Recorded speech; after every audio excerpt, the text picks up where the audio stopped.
Salut les gars. On a droit à un Alors, véritable carrousel oui, là, des carrières dans la NFL en ce moment. Là. Vraiment beaucoup de changements là, quand même. Un carrousel ou même le jeu de la chaise musicale, parce qu'effectivement, chacun des corps arrière change de place. En fait, en premier, les gars, est-ce que vous avez une équipe favorite parmi la NFL? non, je suis plus de type bandwagon. Ok, toi, Simon.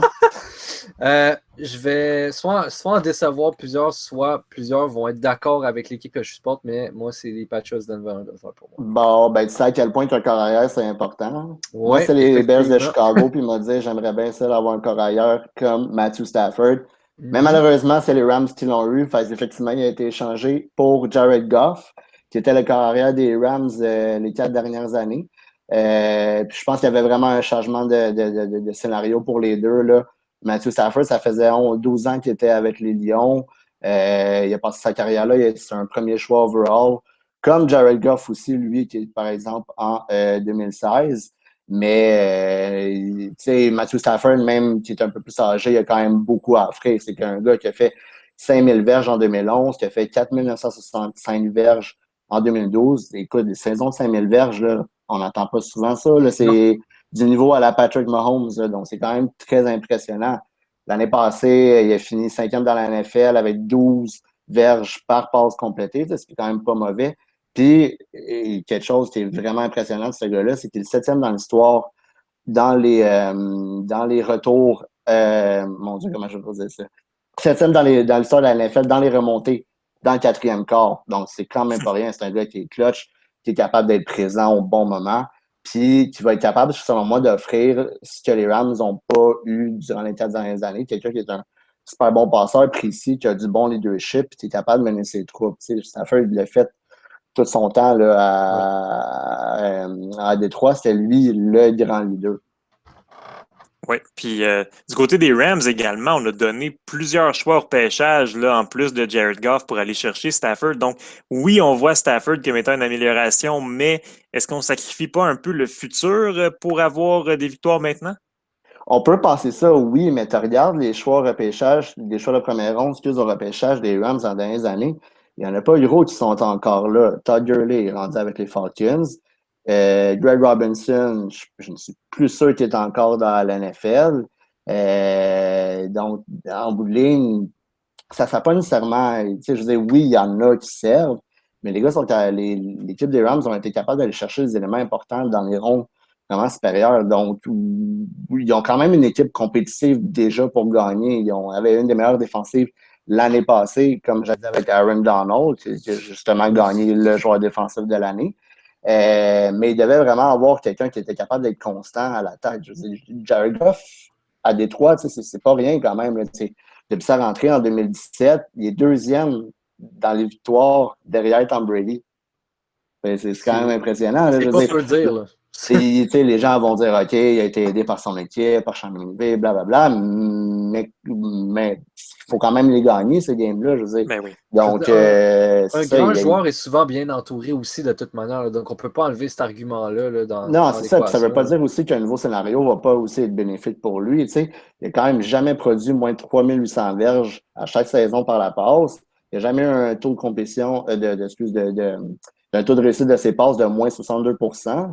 C'est quand même impressionnant. Puis, il a été Super Bowl en 2018. C'est pas rien. Il avait une fiche de 32 touchés et 12 interceptions. Donc, c'est que le gars, il a du potentiel. Il est encore jeune. Oui. Je pense que Détroit, justement, ils ont besoin aussi d'un nouveau changement avec un nouveau coach, Dan Campbell en plus. Donc, je pense que ça va être vraiment bénéfique pour les deux. Mais Ouais. c'est pas le dernier échange qui s'est pas passé. Non. Ça s'est passé comme Carson Wentz, que lui, il voulait partir de Philadelphie, ça fait longtemps, longtemps, longtemps, Ouais, ouais, ouais. longtemps. Oui. Très longtemps, je veux dire, au moins depuis le début de la saison. Je pense déjà quand ils ont repêché Jalen Hurts en deuxième ronde l'année passée, il y avait des doutes que son avenir était pas mal incertain. Mais écoute, même s'il a été blessé, je veux dire, il a été blessé. Il a été quand même pas super l'année passée. Il a mené toute la NFL avec les interceptions, avec 15 interceptions. Si vous regardez toutes ces saisons avant, il y avait 7 interceptions en moyenne. 7 interceptions à chaque saison avant. Donc, c'est c'est pas beaucoup. Le gars, il peut quand même produire. Puis selon moi, il peut retrouver sa forme de MVP qu'il avait en 2007 avant de se blesser. Et puis finalement, en 2007, évidemment, on sait que c'est Nick Foles qui a pris l'équipe et qui a gagné le Super Bowl. Mais il va retrouver Frank Wright, qui était son coordonnateur offensif, justement, avec les Eagles dans son année qui a été super impressionnant. Il a fait 33 passes de toucher. Donc, moi, selon moi aussi, lui, c'est un être bénéficier. Tu vas bénéficier d'un nouveau scénario.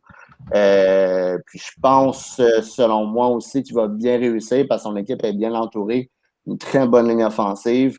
Jonathan Taylor qui a gagné la recrue offensive de l'année cette année, le porteur de ballon.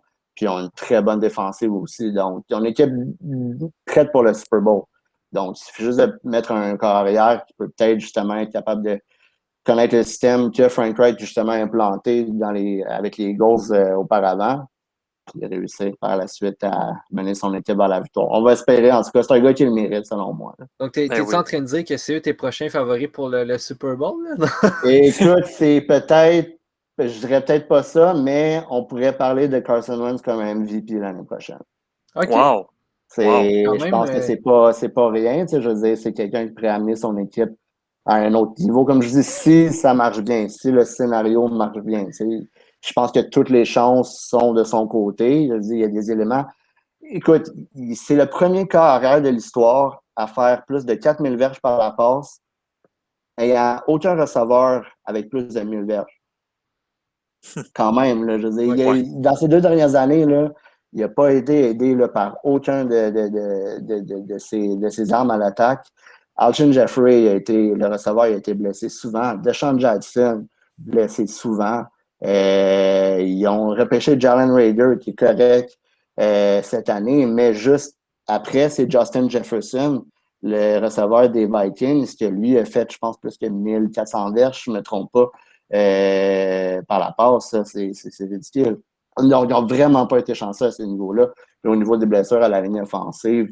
Donc, vraiment, Carson Wentz a toutes les chances pour venir vers la victoire. Puis je pense que s'il est capable de retrouver vraiment sa forme de 2017, dans la AFC, il devrait se rendre au moins en finale de la AFC, peut-être contre les Chiefs. Pour les parieurs, vu ta fiche que tu avais eue, ta fiche de prédiction pendant les dernières séries éliminatoires, là, je pense que les parieurs, vous savez sur qui mettre votre argent en tant qu'MVP pour la prochaine saison. Exact. Puis en plus, justement, si les mises ne sont pas nécessairement en faveur des causes, ben c'est justement le temps de miser parce que quand ils vont gagner, ben là, la mise va être moins grande. C'est là que tu vas gagner plus d'argent. Donc. Là, Guillaume, tu devrais pas nous dire tous tes secrets, par exemple. C'est vrai, ça. Ouais, c'est ça. Attends, l'FBI, là, il va essayer de nous retrouver. Là.